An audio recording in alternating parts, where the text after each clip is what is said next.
Résoudre un système d'équations par méthode algébrique, il y a 3 techniques différentes. Il n'y en a pas une meilleure que l'autre. Il y en a juste qui sont plus rapides, dépendamment des formes d'équations que l'on a. Donc, la première, c'est la méthode de comparaison. On utilise la méthode de comparaison lorsqu'on a une variable, soit x ou y, qui est isolée dans les deux équations. Comme ici, je vois que ma variable y est isolée dans les deux équations. Donc, première étape, il faut qu'une variable soit isolée dans les deux équations. C'est déjà fait. Ensuite, étant donné qu'y égale y, donc on les laisse comme tomber et on va venir comparer les deux autres expressions algébriques. Donc, moins 4x plus 10 va être égal à 0,6x plus 0,8 et on va aller résoudre l'équation qu'on va avoir obtenue. Donc ici, on voit qu'on a les termes en x de chaque côté de l'égalité. Je vais prendre mon point 6x, je vais faire moins 0,6x de chaque côté. Je regroupe les termes en x à gauche et je vais regrouper du côté droit mes nombres, mes termes constants. Donc je vais faire moins 10 de chaque côté. Fait que moins 4x moins 0,6x me donne moins 4,6x, puis 0,8 moins 10 me donne moins 9,2. Pour isoler le x, on va aller diviser par le coefficient qui est moins 4,6 de chaque côté.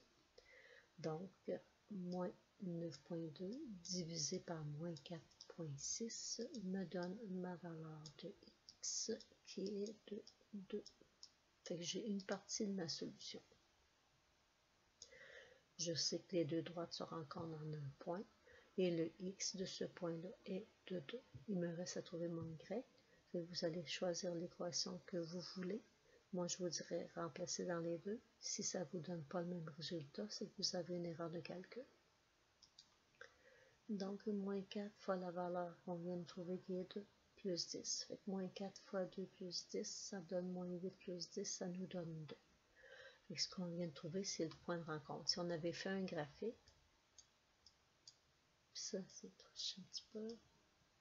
Ici, j'ai une droite qui est décroissante. Ici, j'ai une droite qui est croissante, qui monte moins rapidement. Et l'endroit où les droites se seraient rencontrées, mais la position de ce point-là, ce serait 2, 2, parce qu'on a calculé que x vaut 2, y vaut 2 est la solution de notre système. Donc, notre couple solution est le point 2, 2. Deuxième méthode, la méthode de substitution. Pour l'utiliser, il faut qu'une variable soit isolée dans l'une des équations du système. Donc, je regarde ici, j'ai y égale 3x moins 6, ma variable est y. Ma variable y est isolée. Et l'autre équation, j'ai 3x plus 5y égale 6. Je pourrais isoler y aussi dans la deuxième et faire la méthode de comparaison, c'est juste plus long. Fait que ma première étape, ma variable est déjà isolée. Fait que ce qu'on va faire, une substitution, c'est un remplacement. Fait que je regarde ma deuxième équation, 3x plus 5y, je vais aller le remplacer. Mon but, c'est d'avoir une équation avec une seule variable. Fait que je vais aller le remplacer par son substitut, puis son substitut, c'est 3x moins 6. Et le reste de mon équation égale 6. Fait que je réécris 3x plus 5y, je le substitue par 3x moins 6. Et je réécris le reste de l'équation. Là, ce qu'on va aller faire, on va aller multiplier le 5. On va le distribuer aux deux termes. Donc, on a notre 3x. 5 fois 3x qui donne 15x. 5 fois moins 6 qui donne moins 30 égale 6. On va regrouper nos termes semblables. Fait 3x plus 15x donne 18x. Moins 30 égale 6. Je vais isoler mon terme en x en faisant plus 30 de chaque côté. Fait que 6 plus 30 me donne 36. Et maintenant, le coefficient du x, ben, je vais l'enlever en divisant par 18 de chaque côté.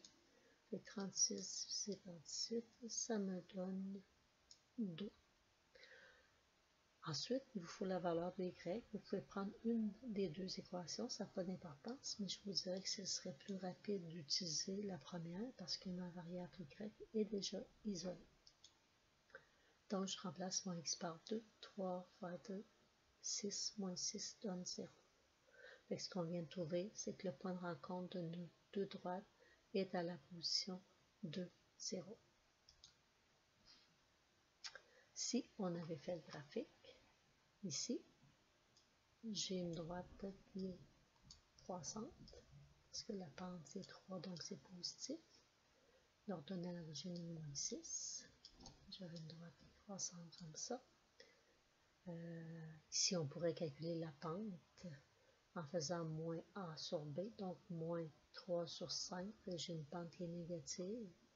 On pourrait faire moins 6 de chaque côté, donc moins C sur B.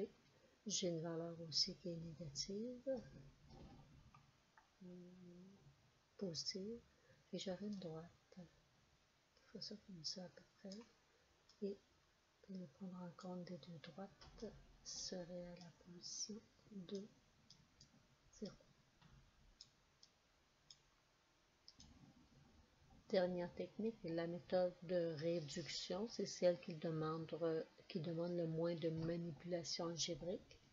Donc, il faut que les équations soient sous la même forme. Ça veut dire les termes en x du même côté, du égal, les termes en y du même côté de l'égal, puis les termes constants du même côté du égal. Donc, si mes deux variables sont à gauche, mes deux termes qui ont des variables à gauche, mes termes constants sont à droite. Dans les deux cas, c'est correct. Maintenant, on va transformer notre système d'équations. On va s'organiser pour avoir des coefficients. On va former un système d'équations équivalent dans lequel les coefficients de l'une des variables, ça peut être les x ou les y, soient égaux. Donc, je regarde ici.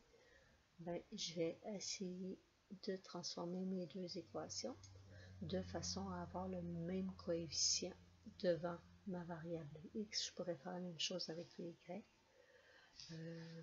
En fin de compte, je me cherche un nombre qui se divise par 8 et 5 en même temps, c'est 40.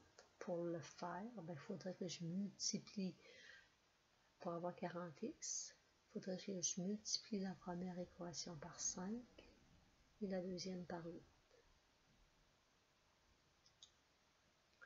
Donc, si en fin de compte, c'est comme si je disais, la première équation, je vais prendre le coefficient du x de la deuxième équation, ça va être le nombre que je vais utiliser pour multiplier la première, puis je vais prendre le nombre qui est devant le x dans la première équation, c'est le nombre que je vais prendre pour multiplier ma deuxième équation. Là, ce qu'il vous reste à faire, c'est d'aller multiplier les trois termes de votre première équation par 5 et multiplier les trois termes de votre deuxième équation par 8.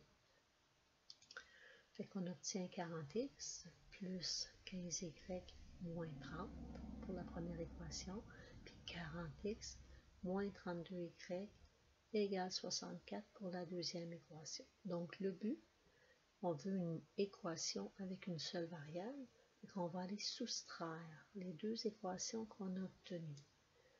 Donc soustraire chacun des termes. J'ai 40x moins 40x qui s'annule, j'ai 15 moins 32y qui donne 47y, puis j'ai moins 30 moins 64 qui nous donne moins 94. Donc pour isoler la variable y, on va enlever le 47 qui multiplie en divisant par 47 de chaque côté. Donc on va avoir moins 94 divisé par 47 nous donne moins 2.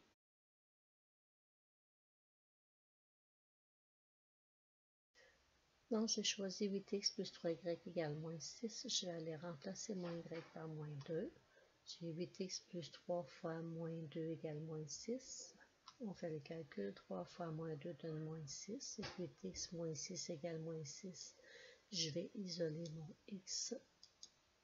Mon terme en x en faisant plus 6 de chaque côté. Parce que je vais transférer mon terme du côté droit. Fait que 8x égale moins 6 plus 6 qui me donne 0. Maintenant, si je veux isoler mon x, il va falloir diviser de chaque côté par 8. 0 divisé par 8, ça me donne 0. Maintenant, j'ai ma réponse. Mon groupe solution, il faut faire attention, toujours écrire la valeur de x en premier, celle en y en deuxièmement. Fait que mon groupe solution, c'est 0, moins 2. Et vous pouvez vous valider, remplacer x par 0, y par moins 2. 5 fois 0, 0. Moins 4 fois moins 2, ça donne 8. 0 plus 8, est-ce que c'est égal à 8? Oui, vous n'êtes pas trompé.